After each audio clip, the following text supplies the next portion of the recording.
এক নং যুগ্ম আহ্বায়ক বৈষম্য বিরোধী ছাত্র আন্দোলন। আমি আফরিন জান্নাত আখি, এক নং যুগ্ম আহ্বায়ক বৈষম্য বিরোধী ছাত্র আন্দোলন জামালপুর জেলা শাখা। 24-এর শহীদদের স্মরণে আজকের এই স্মরণ সভা। আমরা তাদের গভীরভাবে স্মরণ করি। তাদের জীবনের বিনিময়ে, তাদের ত্যাগের বিনিময়ে আজকে আমরা স্বৈরাচারী সরকারকে, আমাদের বাংলাদেশকে স্বৈরাচারী সরকার মুক্ত করেছি। আমাদের প্রায় 2000 তাজা প্রাণ ঝরে গিয়েছে। এর মধ্যে আমাদের মেলান্দহের 4 জন সাহসী বীর ছিলেন। শহীদ মোহাম্মদ আবু সবুজ, শহীদ আবু জর শেখ, শহীদ জসিমউদ্দিন, শহীদ আমজাদ। আজ তাদের পরিবার আমাদের মধ্যে উপস্থিত রয়েছেন। তাদের পরিবারের শূন্যতা আমরা কখনোই পূরণ করতে পারবো না, কিন্তু তাদের আমরা সম্মান জানাবো এবং তাদের যে কোনো প্রয়োজনে আমরা তাদের শহীদদের পরিবারের পাশে থাকবো। আর তাদেরকে আমরা আগামী শনিবার ময়মনসিংহ বিভাগের যত শহীদ আছে সকলকে 5 লক্ষ করে টাকা প্রদান করব। আমরা জানি এই 5 লক্ষ টাকার বিনিময়ে শহীদদের ফিরে পাবো না, তবুও আমরা যতটুকু আমাদের সম্ভব আমরা তাদের পরিবারের পাশে দাঁড়াবো।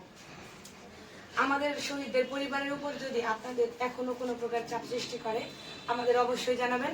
আমরা সবসময় আপনাদের পাশে রয়েছি, কারণ স্বৈরাচারী সরকারের পতন হলেও স্বৈরাচারী সরকারের দোসররা এখনো আমাদের মধ্যে রয়ে গেছে এবং তারা বারবার চেষ্টা করছে আমাদের 24 জুলাই আগস্টের যে গণঅভ্যুত্থান সেটাকে মুছে ফেলতে। দেশের বিভিন্নভাবে তারা বারবার অরাজকতার সৃষ্টি করছে এবং সেটা আমরা দেখছি। গতকাল আমাদের রাষ্ট্রপক্ষের আইনজীবী জনাব শহীদই বলবো তাকে, শহীদ আরিফকে তারা হত্যা করেছে।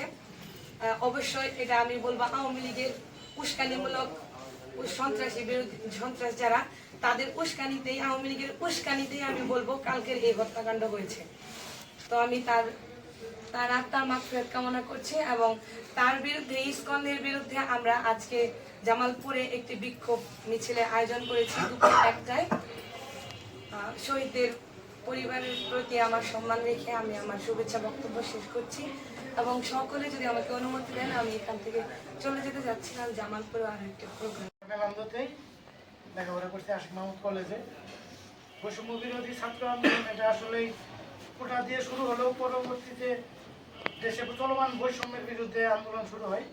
তারই ফলশ্রুতিতে 16 তারিখে প্রথম শহীদ আবু সাঈদের মৃত্যু সকলের মনে নাড়া দেয়। সেই থেকেই বাংলাদেশের সকল ছাত্র জনতা আন্দোলনে ঝাঁপিয়ে পড়ে এবং চূড়ান্ত বিজয় আসে, যেটিকে আমরা বলছি দ্বিতীয় স্বাধীনতা। আমরা চাই শহীদদের রাষ্ট্রীয় সর্বোচ্চ মর্যাদা দিতে, তাদেরকে সম্মান করতে। সেই হিসাবে জুলাই ফাউন্ডেশন গঠিত হয়।